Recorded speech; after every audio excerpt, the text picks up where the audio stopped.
Subscribe করুন Sony ৮, click করুন bell icon.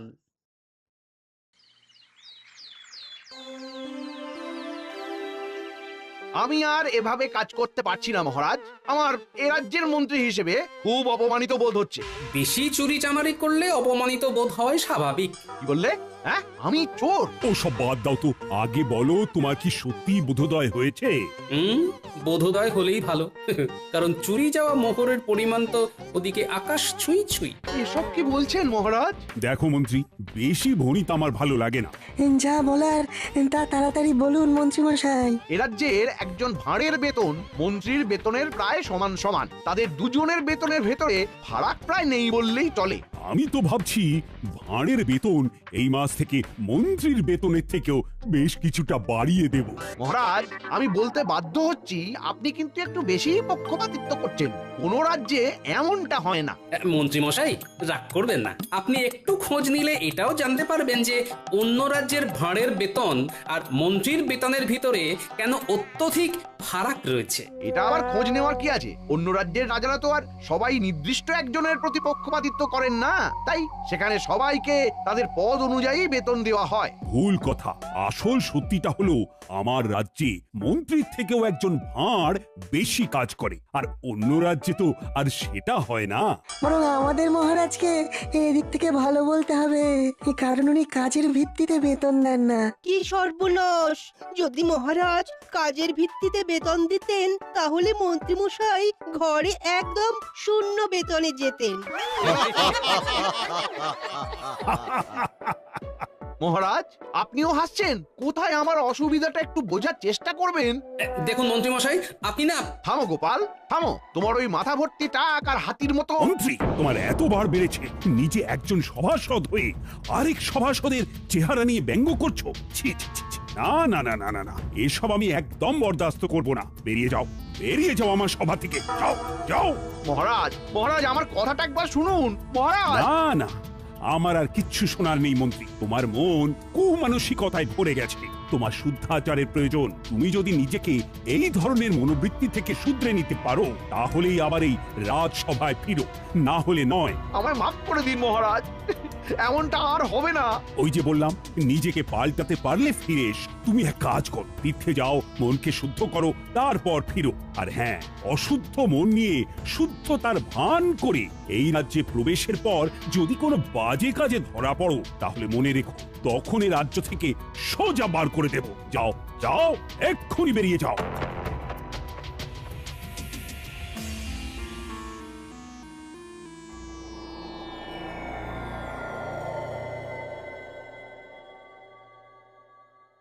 কিরে ঘটে, ব্যাপারখানে কি? মন্ত্রীমশাই আমাদের ডেকে নিজে এমন উদাস হয়ে বসে। কবি টবি হবে নাকি? আমার মনটা খুব খারাপ রে, তার সাথে বেশ রাগও হচ্ছে। কার উপরে? আরে গোপালের চেহারাটা যে হাতির মতো, সেটা বলতেই মহারাজ গেলেন চোটে। আমায় সব সভাসদদের সামনে তাড়িয়ে দিয়ে বললেন মনকে শুদ্ধ করে ফিরতে। ওই দুজনকে আমায় জব্দ করতেই হবে। বুঝেছি বুঝেছি, তাই আমাদের ডেকেছেন, তাই তো? সবই তো বুঝিস, সব কথা কি আর মুখে বলতে হয়? কিছু একটা পরিকল্পনা কর। আমাদের হাতটা গরম করে দিন, কাজ হয়ে যাবে। আমার এখন মাথা গরম আছে, তাই তোদের হাতের বদলে উড়ন আর বসন দিয়ে কান গরম করে দিতে পারি। সুতরাং এখন যা, আগে কাজের কাজটা কর। বেশ, তাহলে আসি। কাল ভোরে এই পরিকল্পনা করে আপনার বাড়ি যাচ্ছি। বেশ হয়েছে, মহারাজ মন্ত্রীকে বার করে দিয়েছেন। হ্যাঁ, মানুষের চেহারা ভারী হতেই পারে, তা বলে এমন কথা কেউ বলে? মন্ত্রী মশাই বরাবর অমন স্বভাবেরই লোক, বুঝলে। যাদের স্বভাব এমন হয় তারা হাজার চেষ্টা করলেও সহজে বদলায় না। হ্যাঁ গিন্নি, চেষ্টাটাও সৎ হতে হয়, না হলে এরকমও মানুষ করে যে ভিতরে ভিতরে কোনো চেষ্টা করে না, এদিকে মুখে বলে চেষ্টা করেও কোনো লাভ হচ্ছে না। মানুষ চেষ্টা করলে সব পারে গিন্নি। তোমার সাথে মন্ত্রী মশাই এরকম করলে না আমার খুব খুব রাগ হয়। হ্যাঁ না, এর জন্য আমার কোনো আক্ষেপই নেই গিন্নি। আমি আমার রাজ্যকে ভালোবাসি, তাই করি। তাছাড়া একজন রাজ্যবাসী হিসেবে এটা তো আমার কর্তব্য। সত্যি তোমার জন্য না আমার না খুব গর্ব হয় গো। আর আমারও তোমার জন্যে।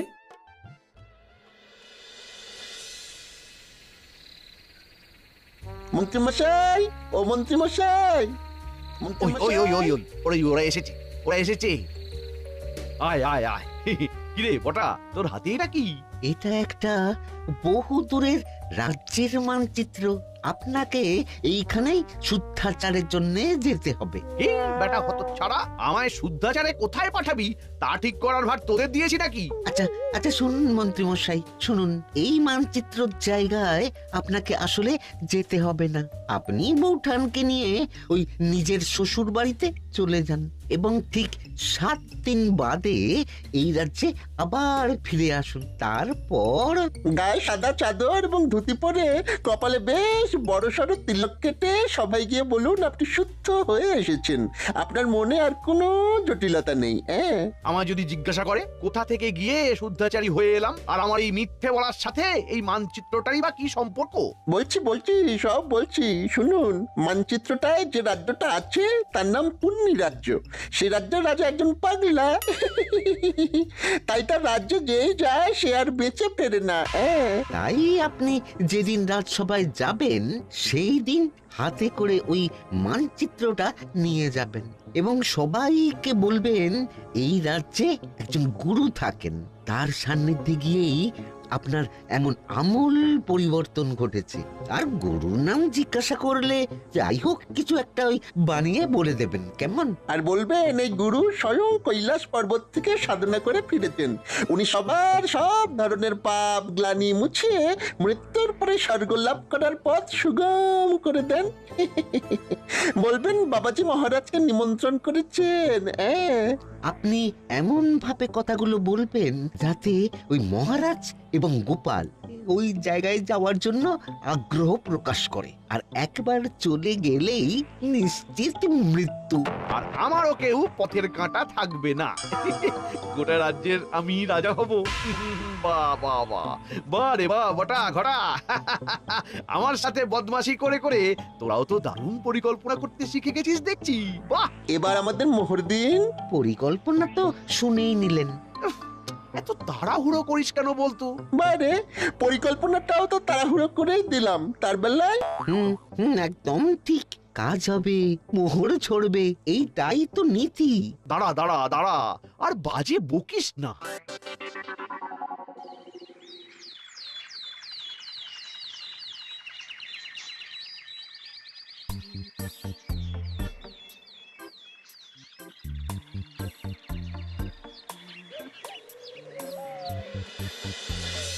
কি বলছো গোপাল?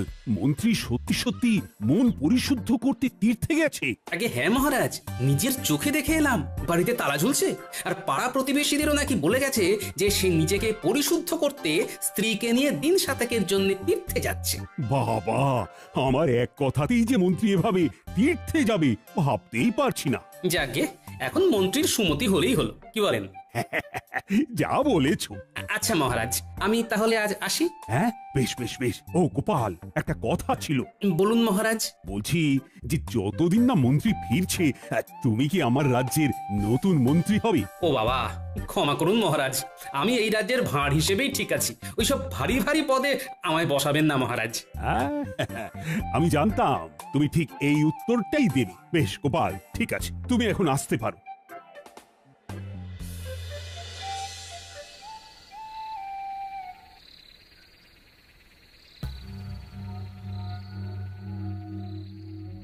মন্ত্রী মশাই, তার শ্বশুর বাড়ি কেমন ঘুরলেন? শ্বশুর বাড়ি গিয়ে কেমন শুদ্ধাচার করলেন বলুন? বাজে বকিস না, বাজে বকিস না। এই নিশুতি রাত্রে তোদের কথা মতো ছুটে ছুটে এলাম। এদিকটার কেমন পরিস্থিতি সেটা আগে বল শুনি। মহারাজ গোপালকে রাজ্যের নতুন মন্ত্রী করতে চেয়েছিলেন, কিন্তু গোপাল রাজি হয়নি। এই গোপালটা মহা বদমাস, ওকে এই রাজ্য থেকে না তাড়ানো পর্যন্ত আমার শান্তি নেই। কালকে থেকে সবাই গিয়ে আপনি তো আপনার ওই নতুন রূপ দেখাবেন, সবাই দেখবেন গোলে জল। সবাই ভাববে আমি আমার সব জটিলতা কুটিলতা ঝেড়ে একদম শুদ্ধ মনে তীর্থ থেকে ফিরে এসেছি। হ্যাঁ মন্ত্রী মশাই, এদিকে আপনার জন্য একেবারে সাদা বস্ত্র প্রস্তুত করে রেখেছি। সকাল হলে সেই বস্ত্র পরে কপালে তিলক কেটে সবাই যাবেন, কেমন তো? এবং বলবেন হরে হরে হরে হরে, এই নিমিত্ত মাত্রকে মাগো ক্ষমা করে দিও। আর মনে করে মানচিত্রটা কিন্তু নিয়ে যাবেন। মনে রাখবেন, ওইটাই কিন্তু মহারাজ এবং গোপালকে চিরতরে বিদায় দেওয়ার জন্য মূল অস্ত্র। আচ্ছা আচ্ছা আচ্ছা, বুঝেছি বুঝেছি। আমি এখনো অতটাও বুড়ো হইনি যে মানচিত্রের ব্যাপারটা বেমালুম ভুলে যাব।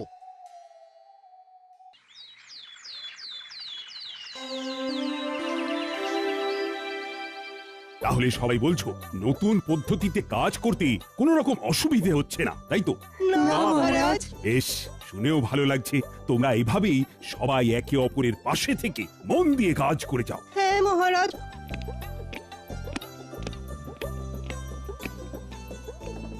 আরে মন্ত্রীমশাই, আপনি এমন বেশে, কিন্তু পুরো ভোল বদল। হ্যাঁ মন্ত্রী, তুমি?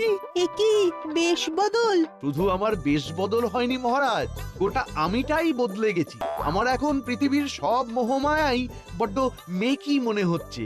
এখন আমার মন শুধু এইটাই বলতে চাইছে যে আমি নিজের মতো বাঁচতে চাই, আমি আমার মতো ভালো আছি, কারোর সাথে পাঁচি নেই। শান্তি শান্তি শান্তি। মন্ত্রী, ও মন্ত্রী, এ তোমার হলো কি? আমি যে তোমাকে চিনতেই পারছি না। এসব ব্যাটার চাল কি না কে জানে। মহারাজ, আমি আপনার কাছে কৃতজ্ঞ। ভাগ্যিস আপনি আমার মনকে শুদ্ধ করে তোলার জন্য তীর্থে যাওয়ার আদেশ দিয়েছিলেন, না হলে তো আমি আমার সকল পাপ ধুয়ে মুছে মৃত্যুর পর স্বর্গলাভ সুনিশ্চিত করতেই পারতাম না। মন্ত্রীমশাই, আপনার স্বর্গলাভ সুনিশ্চিত, এটা কি সত্যি? হ্যাঁ গোপাল, আমি তো আর আগের মতো নেই। আমি আমার সব পাপ ধুয়ে মুছে করেছি সাফ। তুমিও আমায় ক্ষমা করে দিও। এসো এসো, বরং তোমার পা ধরে ক্ষমা চাই। ভুল স্বীকার করতে এখন আর আমার কোনো দ্বিধা নেই গোপাল। তা কে তোমায় শুদ্ধ হতে সাহায্য করলো শুনি? আর তুমি কোথায় বা তীর্থ করতে গেছিলে? এই দেখুন এই মানচিত্রটা, এই যে এই এই এই এই গোল মতো জায়গাটা দেখছেন, এটা হলো পুণ্যি রাজ্য। আমাদের রাজ্য থেকে প্রায় 150 ক্রোশ দূরে এখানে ধুনি বাবার আশ্রম আছে। উনি স্বয়ং কৈলাস পর্বত থেকে সাধনা করে ফিরেছেন। এই বাবার কাছে গেলে উনি এমন এক জল দেন যা দিয়ে স্নান করলে সবার পাপ মুছে গিয়ে স্বর্গলাভের পথ সুগম হয়ে যায়। এছাড়া ধুনি বাবাই বোঝান আসল জীবনের অর্থ কি, মায়া মোহ কাটিয়ে কিভাবে সাদা সিধে জটিলতা কুটিলতাবিহীন জীবনযাপন করা যায়। হরে হরে। মা গো, অপরাধ না নিয়ে ক্ষমা করে দিও মোরে। আর হ্যাঁ মহারাজ, উনি আপনাকেও কিন্তু সেখানে অনেকবার করে যাওয়ার জন্য আমন্ত্রণ জানিয়েছেন। আমিও নিজের জীবনে অজান্তে কতই না পাপ করে ফেলেছি, তাই সেই সব পাপের বোঝা ছেড়ে ফেলে আমিও আমার মৃত্যুর পর স্বর্গলাভ সুনিশ্চিত করতে চাই। মন্ত্রী, আমি ধনী বাবার আশ্রমে গিয়ে জীবনের আসল অর্থ বুঝতে চাই। আমি ওনার নিমন্ত্রণ রক্ষা করতে চাই। মহারাজ, এত তাড়াতাড়ি কোনো সিদ্ধান্ত নেবেন না।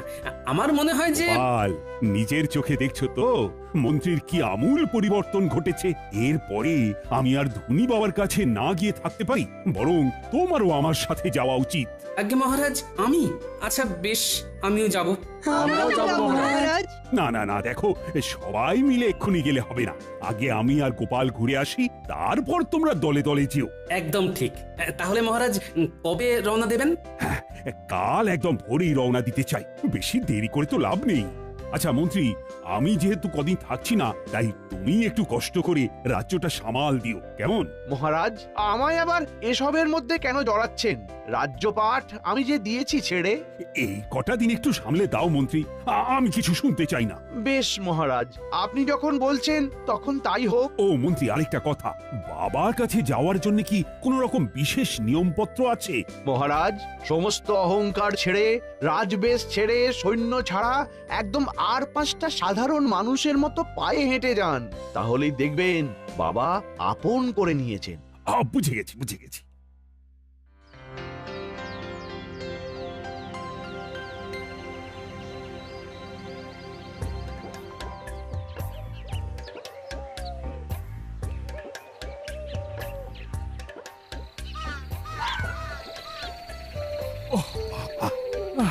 বাবা গো, মা গো, আর কতটা পথ গোপাল।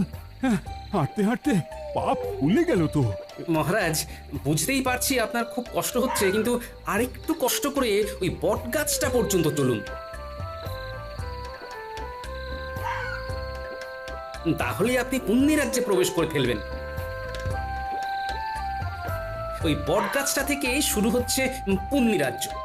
গোপাল, ও গোপাল, আজ রাত্রিটা থাকবো কোথায় বলো তো? ওই বট গাছের নিচেই কি কাটাতে হবে? হ্যাঁ মহারাজ, আপাতত তাই তো মনে হচ্ছে, কারণ ত্রিসীমানায় তো কোনো বাড়ি দেখছি না। আর মানচিত্র অনুযায়ী আমরা পুণ্যি রাজ্যে প্রবেশ করলেও বাবার আশ্রম আরো খানিকটা দূরে রয়েছে মহারাজ, যেখানে আপনি কাল সকালের আগে যেতে পারবেন না। বেশ, তাহলে গাছের নিচেই রাতটা কাটাই আর কি। পুণ্যি রাজ্যে এসে পুণ্য করতে একটু কষ্ট তো সইতেই হবে। একদম চিন্তা করবেন না মহারাজ, আপনি নিশ্চিন্তে ঘুমন, আমি জেগে আছি।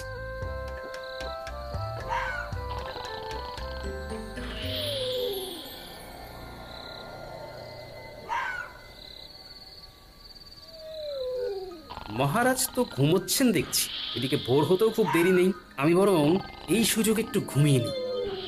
এই গবা, কি করবি বলতো? রাত তো শেষ হতে চললো, এখনো আমাদের ওই দুজনের মধ্যে কেউ একটাও চোর ধরতে পারলাম না।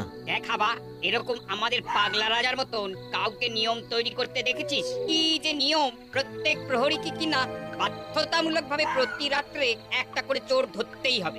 সত্যি আপাদ মস্তক খ্যাপা রাজা। আরে আরে ওই গবা, ওই দেখ, দুজন লোক বট গাছের নিচে শুয়ে, ওদেরকে ভিনদেশি চোর বানিয়ে ধরে নিয়ে যাবি? তাই করি চল, না হলে আমরা আপাদমস্তক পেটে মার খাবো। চল চল ভরি বেটাদের। এই কে কে কে তোমরা হাত পা বাঁধছো কেন? আমরা কিছু করিনি, আমাদের বেঁধো না, ছেড়ে দাও। চল বেটা, চল, চোর সাজবি, চল।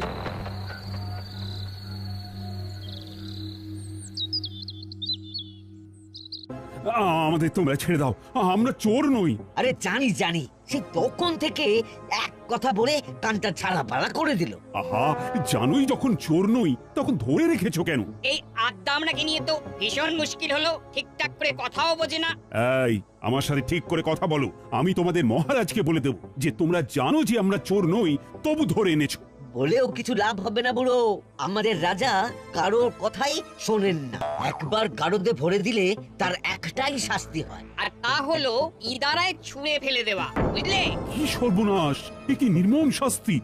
এই শিগগিরই শিগগিরই আমাদের বের করো। তোমরা জানো না আমি কে? আমি হলাম... মহারাজ থামুন থামুন, এক্ষুনি পরিচয় দেবেন না। গোপাল, কি বলছো? এক্ষুনি না পরিচয় দিলে মেরে ফেলবে আমাদের। ভয় পাবেন না, আমি আছি। ইতিমধ্যেই ফন্দি এঁটে ফেলেছি, সময় মতো সব বলে দেবো। কই কই আমার ভিনদেশি চোরেরা সব কই? এই যে রাজন, এই যে একদম গারদের ভিতরে। বাবা বাবা বাবা বাবা, আমাদের পুরোহিতকে ডাক দাও, শাস্ত্র পাঠক। তারপর সব ব্যবস্থা হয়ে গেলে এদেরকে ইদারার সামনে ফেলার জন্য নিয়ে যাও, আমি মজা দেখবো। গোপাল, তুমি সব শুনলে তো? ভয় নেই, আমি আছি মহারাজ।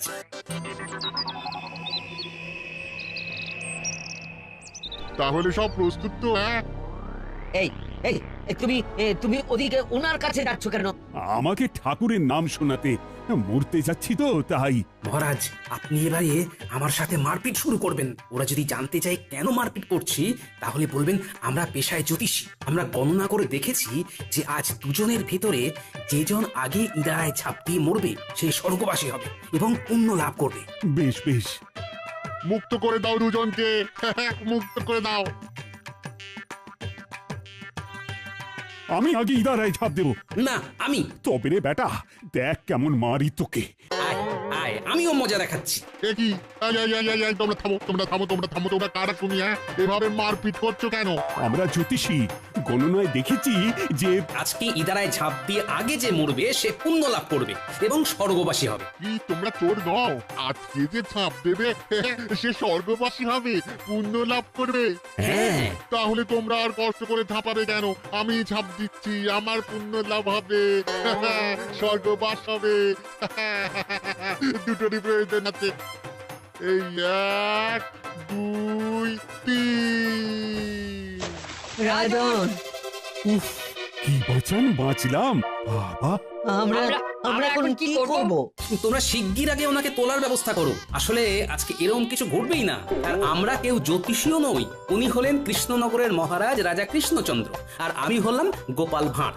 আমরা এখানে ধনী বাবার আশ্রমে যাব বলে এসেছিলাম। কি ধনী বাবার আশ্রম? কিন্তু এখানে তো এইরকম কোনো আশ্রম নেই। ঠিক বলছো? হ্যাঁ ও ঠিকই বলেছে। বেশ বুঝে গেছি আসল ব্যাপারখানা কি। আমরা চললাম, তোমরা ওনাকে বাঁচাও।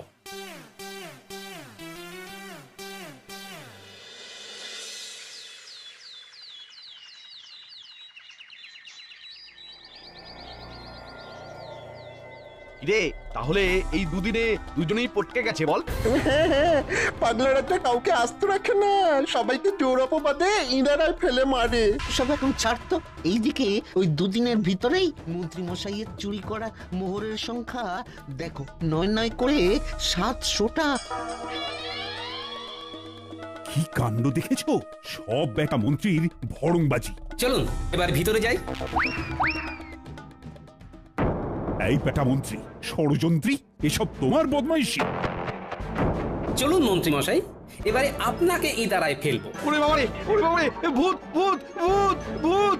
ঘটা পালা! আমরা ভূত নই। চলো মন্ত্রী, চলো এবার। আমায় ছেড়ে দিন। ও বাবা গো, ও মা গো, কে আছো গো? বাঁচাও, বাঁচাও, আমায় ছেড়ে দিন, আমায় ছেড়ে দিন। For more updates, subscribe to our channel, click the show links and enjoy watching the videos.